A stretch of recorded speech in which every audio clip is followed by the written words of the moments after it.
ॐ विष्णवे नमः। ॐ लक्ष्मीपतये नमः। ॐ कृष्णाय नमः। ॐ वैकुण्ठाय नमः। ॐ गरुडध्वजाय नमः। ॐ परब्रह्मणे नमः। ॐ जगन्नाथाय नमः। ॐ वासुदेवाय नमः। ॐ त्रिविक्रमाय नमः। ॐ दैत्यान्तकाय नमः। ॐ मधुरिपवे नमः। ॐ तारक्ष्यवाहनाय नमः। ॐ सनातनाय नमः। ॐ नारायणाय नमः। ॐ पद्मनाभाय नमः। ॐ ऋषिकेशाय नमः। ॐ सुधाप्रदाय नमः। ॐ माधवाय नमः। ॐ पुण्डरीकाक्षाय नमः। ॐ स्थितिकर्त्रे नमः। ॐ परात्पराय नमः।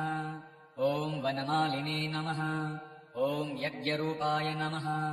ॐ चक्रपाणये नमः। ॐ गदाधराय नमः। ॐ उपेन्द्राय नमः। ॐ केशवाय नमः। ॐ हंसाय नमः। ॐ समुद्रमथनाय नमः। ॐ हरये नमः।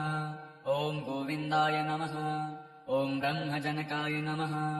ॐ कैटभासुरमर्दनाय नमः। ॐ श्रीधराय नमः। ॐ कामजनकाय नमः। ॐ शेषशायिने नमः।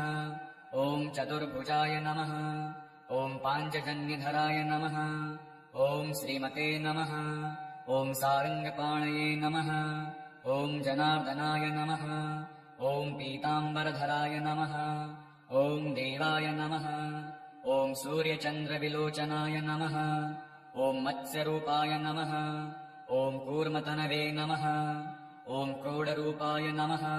ॐ नृकेसरिणे नमः। ॐ वामनाय नमः। ॐ भार्गवाय नमः। ॐ रामाय नमः। ॐ बलिने नमः। ॐ कल्किने नमः। ॐ हयाननाय नमः। ॐ विश्वम्भराय नमः। ॐ शिशुमाराय नमः। ॐ श्रीकराय नमः।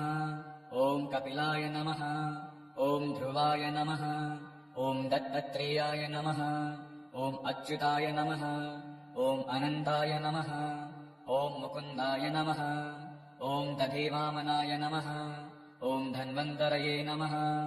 ॐ श्रीनिवासाय नमः। ॐ पद्म्युम्नाय नमः। ॐ पुरुषोत्तमाय नमः। ॐ श्रीवत्कौस्तुभधराय नमः। ॐ मुरारातये नमः। ॐ अधोक्षजाय नमः। ॐ ऋषभाय नमः। ॐ मोहिनीरूपधारिणे नमः। ॐ सङ्कर्षणाय नमः। ॐ पृथवे नमः। ॐ क्षीराब्धिशायिने नमः। ॐ भूतात्मने नमः। ॐ अनिरुद्धाय नमः। ॐ भक्तवत्सलाय नमः। ॐ नराय नमः।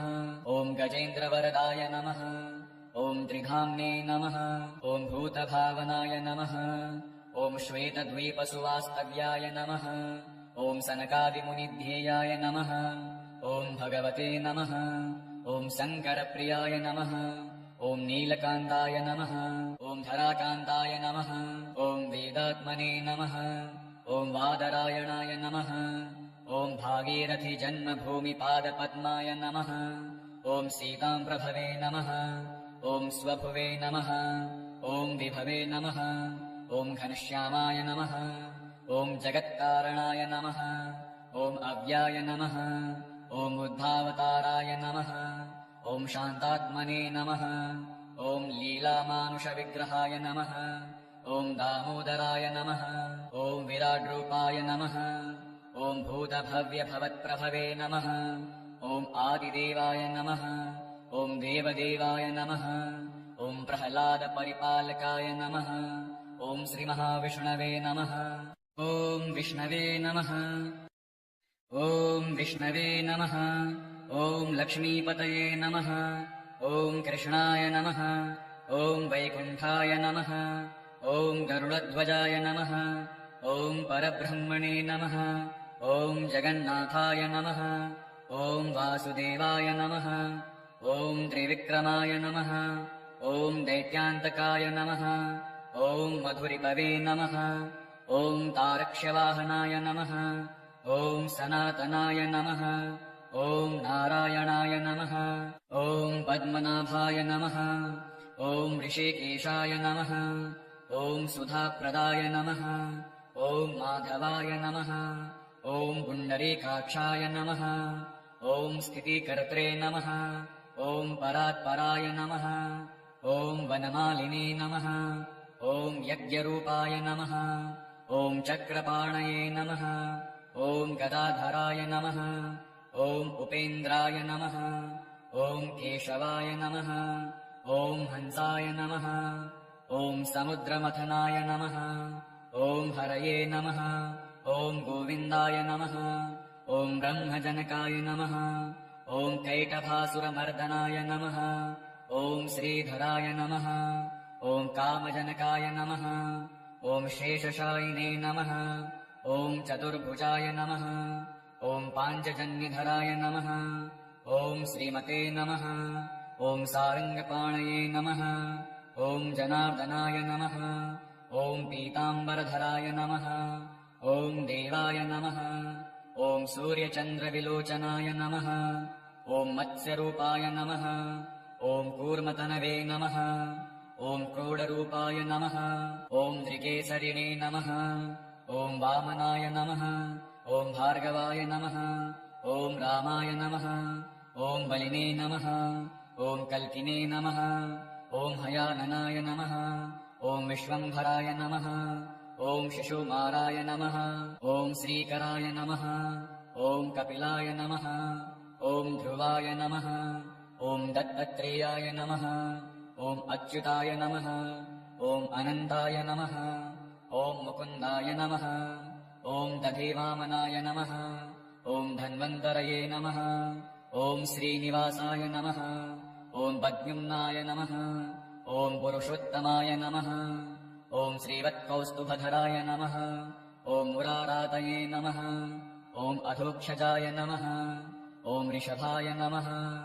ॐ मोहिनीरूपधारिणे नमः। ॐ सङ्कर्षणाय नमः। ॐ पृथवे नमः। ॐ क्षीराब्धिशायिने नमः। ॐ भूतात्मने नमः। ॐ अनिरुद्धाय नमः। ॐ भक्तवत्सलाय नमः। ॐ नराय नमः। ॐ गजेन्द्रवरदाय नमः। ॐ त्रिधाम्ने नमः। ॐ भूतभावनाय नमः। ॐ श्वेतद्वीपसुवास्तव्याय नमः। ॐ सनकादिमुनिध्येयाय नमः। ॐ भगवते नमः। ॐ शङ्करप्रियाय नमः। ॐ नीलकान्ताय नमः। ॐ धराकान्ताय नमः। ॐ वेदात्मने नमः। ॐ वादरायणाय नमः। ॐ भागीरथि जन्मभूमिपादपद्माय नमः। ॐ सीताम्प्रभवे नमः। ॐ स्वभुवे नमः। ॐ विभवे नमः। ॐ घनश्यामाय नमः। ॐ जगत्कारणाय नमः। ॐ अव्याय नमः। ॐ बुद्धावताराय नमः। ॐ शान्तात्मने नमः। ॐ लीलामानुषविग्रहाय नमः। ॐ दामोदराय नमः। ॐ विराड्रूपाय नमः। ॐ भूतभव्यभवत्प्रभवे नमः। ॐ आदिदेवाय नमः। ॐ देवदेवाय नमः। ॐ प्रह्लादपरिपालकाय नमः। ॐ श्रीमहाविष्णवे नमः। ॐ विष्णवे नमः। ॐ विष्णवे नमः। ॐ लक्ष्मीपतये नमः। ॐ कृष्णाय नमः। ॐ वैकुण्ठाय नमः। ॐ गरुडध्वजाय नमः। ॐ परब्रह्मणे नमः। ॐ जगन्नाथाय नमः। ॐ वासुदेवाय नमः। ॐ त्रिविक्रमाय नमः। ॐ दैत्यान्तकाय नमः। ॐ मधुरिपवे नमः। ॐ तारक्ष्यवाहनाय नमः। ॐ सनातनाय नमः। ॐ नारायणाय नमः। ॐ पद्मनाभाय नमः। ॐ ऋषिकेशाय नमः। ॐ सुधाप्रदाय नमः। ॐ माधवाय नमः। ॐ पुण्डरीकाक्षाय नमः। ॐ स्थितिकर्त्रे नमः। ॐ परात्पराय नमः। ॐ वनमालिने नमः। ॐ यज्ञरूपाय नमः। ॐ चक्रपाणये नमः। ॐ गदाधराय नमः। ॐ उपेन्द्राय नमः। ॐ केशवाय नमः। ॐ हंसाय नमः। ॐ समुद्रमथनाय नमः। ॐ हरये नमः। ॐ गोविन्दाय नमः। ॐ ब्रह्मजनकाय नमः। ॐ कैटभासुरमर्दनाय नमः। ॐ श्रीधराय नमः। ॐ कामजनकाय नमः। ॐ शेषशायिने नमः। ॐ चतुर्भुजाय नमः। ॐ पाञ्चजन्यधराय नमः। ॐ श्रीमते नमः। ॐ सारङ्गपाणये नमः। ॐ जनार्दनाय नमः।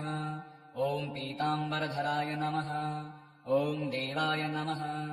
ॐ सूर्यचन्द्रविलोचनाय नमः। ॐ मत्स्यरूपाय नमः। ॐ कूर्मतनवे नमः। ॐ क्रोडरूपाय नमः। ॐ त्रिकेसरिणे नमः। ॐ वामनाय नमः। ॐ भार्गवाय नमः। ॐ रामाय नमः। ॐ बलिने नमः। ॐ कल्किने नमः। ॐ हयाननाय नमः। ॐ विश्वम्भराय नमः। ॐ शिशुमाराय नमः। ॐ श्रीकराय नमः। ॐ कपिलाय नमः। ॐ ध्रुवाय नमः। ॐ दत्तात्रेयाय नमः। ॐ अच्युताय नमः। ॐ अनन्ताय नमः। ॐ मुकुन्दाय नमः। ॐ दधिवामनाय नमः। ॐ धन्वन्तरये नमः। ॐ श्रीनिवासाय नमः। ॐ पद्युम्नाय नमः। ॐ पुरुषोत्तमाय नमः। ॐ श्रीवत्कौस्तुभधराय नमः। ॐ मुरारातये नमः। ॐ अधोक्षजाय नमः। ॐ ऋषभाय नमः। ॐ मोहिनीरूपधारिणे नमः। ॐ सङ्कर्षणाय नमः। ॐ पृथवे नमः। ॐ क्षीराब्धिशायिने नमः। ॐ भूतात्मने नमः। ॐ अनिरुद्धाय नमः। ॐ भक्तवत्सलाय नमः। ॐ नराय नमः। ॐ गजेन्द्रवरदाय नमः। ॐ त्रिधाम्ने नमः। ॐ भूतभावनाय नमः। ॐ श्वेतद्वीपसुवास्तव्याय नमः। ॐ सनकादिमुनिध्येयाय नमः। ॐ भगवते नमः। ॐ शङ्करप्रियाय नमः। ॐ नीलकान्ताय नमः। ॐ धराकान्ताय नमः। ॐ वेदात्मने नमः। ॐ वादरायणाय नमः। ॐ भागीरथि जन्मभूमिपादपद्माय नमः। ॐ सीताम्प्रभवे नमः। ॐ स्वभुवे नमः। ॐ विभवे नमः। ॐ घनश्यामाय नमः। ॐ जगत्कारणाय नमः। ॐ अव्याय नमः। ॐ बुद्धावताराय नमः। ॐ शान्तात्मने नमः। ॐ लीलामानुषविग्रहाय नमः। ॐ दामोदराय नमः। ॐ विराड्रूपाय नमः। ॐ भूतभव्यभवत्प्रभवे नमः। ॐ आदिदेवाय नमः। ॐ देवदेवाय नमः। ॐ प्रह्लादपरिपालकाय नमः। ॐ श्रीमहाविष्णवे नमः। ॐ विष्णवे नमः। ॐ विष्णवे नमः। ॐ लक्ष्मीपतये नमः। ॐ कृष्णाय नमः। ॐ वैकुण्ठाय नमः। ॐ गरुडध्वजाय नमः। ॐ परब्रह्मणे नमः। ॐ जगन्नाथाय नमः। ॐ वासुदेवाय नमः। ॐ त्रिविक्रमाय नमः। ॐ दैत्यान्तकाय नमः। ॐ मधुरिपवे नमः। ॐ तारक्ष्यवाहनाय नमः। ॐ सनातनाय नमः। ॐ नारायणाय नमः। ॐ पद्मनाभाय नमः। ॐ ऋषिकेशाय नमः। ॐ सुधाप्रदाय नमः। ॐ माधवाय नमः। ॐ पुण्डरीकाक्षाय नमः। ॐ स्थितिकर्त्रे नमः। ॐ परात्पराय नमः। ॐ वनमालिने नमः। ॐ यज्ञरूपाय नमः। ॐ चक्रपाणये नमः। ॐ गदाधराय नमः। ॐ उपेन्द्राय नमः। ॐ केशवाय नमः। ॐ हंसाय नमः। ॐ समुद्रमथनाय नमः। ॐ हरये नमः। ॐ गोविन्दाय नमः। ॐ ब्रह्मजनकाय नमः। ॐ कैटभासुरमर्दनाय नमः। ॐ श्रीधराय नमः। ॐ कामजनकाय नमः। ॐ शेषशायिने नमः। ॐ चतुर्भुजाय नमः। ॐ पाञ्चजन्यधराय नमः। ॐ श्रीमते नमः। ॐ सारङ्गपाणये नमः। ॐ जनार्दनाय नमः। ॐ पीताम्बरधराय नमः। ॐ देवाय नमः। ॐ सूर्यचन्द्रविलोचनाय नमः। ॐ मत्स्यरूपाय नमः। ॐ कूर्मतनवे नमः। ॐ क्रोडरूपाय नमः। ॐ त्रिकेसरिणे नमः। ॐ वामनाय नमः। ॐ भार्गवाय नमः। ॐ रामाय नमः। ॐ बलिने नमः ॐ कल्किने नमः ॐ हयाननाय नमः ॐ विश्वम्भराय नमः ॐ शिशुमाराय नमः ॐ श्रीकराय नमः ॐ कपिलाय नमः ॐ ध्रुवाय नमः ॐ दत्तात्रेयाय नमः ॐ अच्युताय नमः ॐ अनन्ताय नमः ॐ मुकुन्दाय नमः ॐ दधिवामनाय नमः ॐ धन्वन्तरये नमः ॐ श्रीनिवासाय नमः ॐ पद्युम्नाय नमः ॐ पुरुषोत्तमाय नमः ॐ श्रीवत्कौस्तुभधराय नमः ॐ मुरारातये नमः ॐ अधोक्षजाय नमः ॐ ऋषभाय नमः ॐ मोहिनीरूपधारिणे नमः ॐ सङ्कर्षणाय नमः ॐ पृथवे नमः ॐ क्षीराब्धिशायिने नमः ॐ भूतात्मने नमः ॐ अनिरुद्धाय नमः ॐ भक्तवत्सलाय नमः ॐ नराय नमः ॐ गजेन्द्रवरदाय नमः ॐ त्रिधाम्ने नमः ॐ भूतभावनाय नमः ॐ श्वेतद्वीपसुवास्तव्याय नमः ॐ सनकादिमुनिध्येयाय नमः ॐ भगवते नमः ॐ शङ्करप्रियाय नमः ॐ नीलकान्ताय नमः ॐ धराकान्ताय नमः ॐ वेदात्मने नमः ॐ वादरायणाय नमः ॐ भागीरथीजन्मभूमिपादपद्माय नमः ॐ सीताम्प्रभवे नमः ॐ स्वभुवे नमः ॐ विभवे नमः ॐ घनश्यामाय नमः ॐ जगत्कारणाय नमः ॐ अव्याय नमः ॐ बुद्धावताराय नमः ॐ शान्तात्मने नमः ॐ लीलामानुषविग्रहाय नमः ॐ दामोदराय नमः ॐ विराड्रूपाय नमः ॐ भूतभव्यभवत्प्रभवे नमः ॐ आदिदेवाय नमः ॐ देवदेवाय नमः ॐ प्रह्लादपरिपालकाय नमः ॐ श्रीमहाविष्णवे नमः ॐ विष्णवे नमः ॐ विष्णवे नमः ॐ लक्ष्मीपतये नमः ॐ कृष्णाय नमः ॐ वैकुण्ठाय नमः ॐ गरुडध्वजाय नमः ॐ परब्रह्मणे नमः ॐ जगन्नाथाय नमः ॐ वासुदेवाय नमः ॐ त्रिविक्रमाय नमः ॐ दैत्यान्तकाय नमः ॐ मधुरिपवे नमः ॐ तारक्ष्यवाहनाय नमः ॐ सनातनाय नमः ॐ नारायणाय नमः ॐ पद्मनाभाय नमः ॐ ऋषिकेशाय नमः ॐ सुधाप्रदाय नमः ॐ माधवाय नमः ॐ पुण्डरीकाक्षाय नमः ॐ स्थितिकर्त्रे नमः